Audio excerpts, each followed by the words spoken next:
Welcome to the Stories of Northern Life from the Sault Ste. Marie Museum. This segment features a historical recording of Don Sturr, who wrote A History of Lake Superior's East Shore. Don recalls the storm along Agawa Rocks, a story from Mike and Olive Krezek.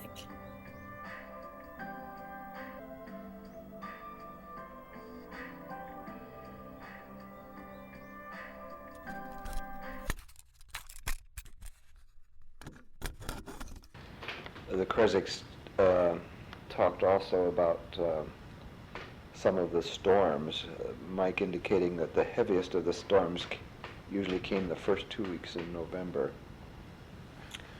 and that it was not uncommon to see water breaking over the top of the rock on the north side of the river where my cabin is. And Olive was talking about one time when there was an electrical storm, and she was, this must have been middle of the afternoon, and she was watching out the window when lightning hit on the river just inside the river mouth, just up from the river mouth, and it actually followed the river. And she described it in a sort of a zigzag fashion. That isn't the words that she used, but that's what it really amounted to. And it went horizontally then along the river, up the current, pretty much all the way to the gorge. She was sitting there at Trail's End, just looking out the window at the time, apparently. She said it was mid-afternoon and she'd given the girls some time off and so forth. She says the water parted, was thrown up on either side by the forces of the lightning, and fish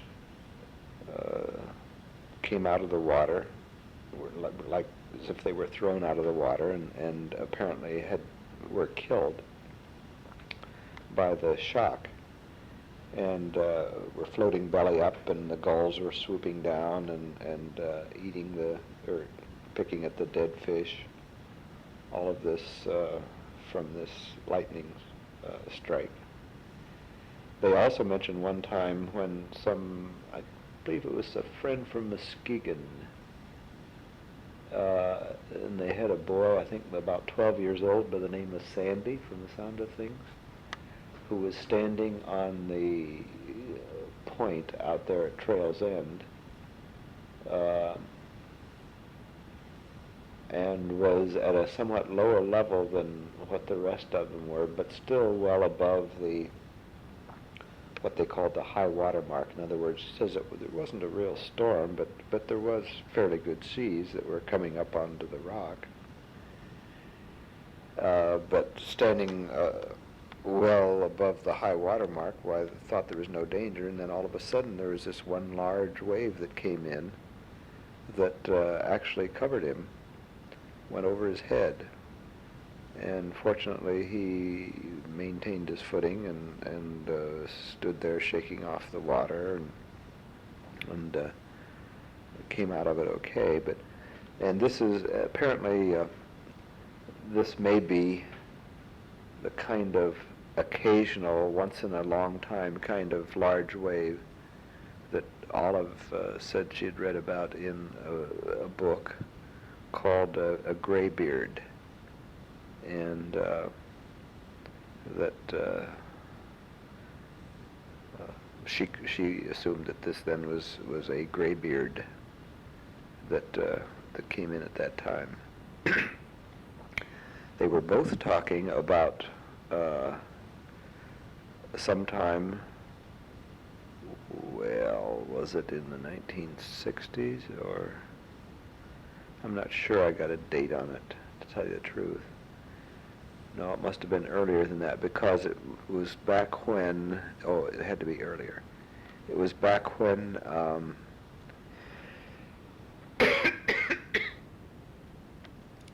the women were on Agawa Rocks,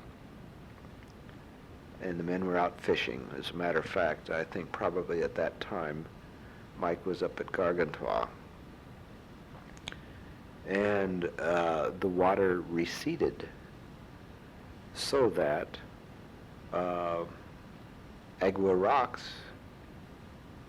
had like dry land, not dry land, but it had bare land all around it. I guess maybe all the way over to the mainland. Olive said that she could see logs on the bottom were exposed, and sunken small boats like rowboats were exposed from the bottom, sort of in mud-like or whatever, I guess. And it was really a scary event. And well, it's the only time she's ever seen it quite like that. I guess Mike was up at Gargantua at the time. And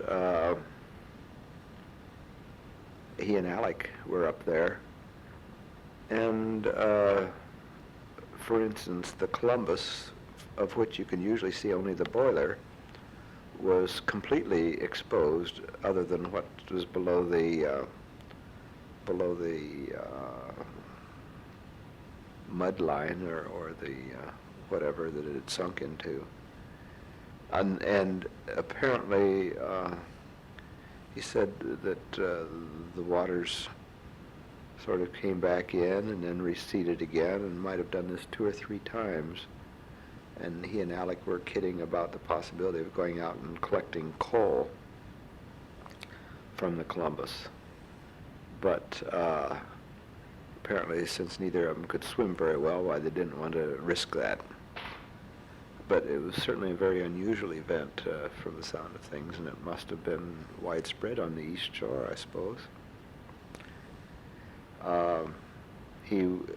Mike was also talking about a time when Alec went in to visit Billy Newman, who was a trapper up at, not in an area just adjoining Alec's, apparently.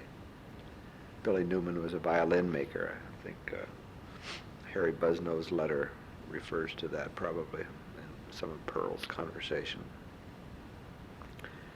But anyway, apparently Billy Newman built a boat out of cedar, fairly substantial, and 40-some feet maybe or something. And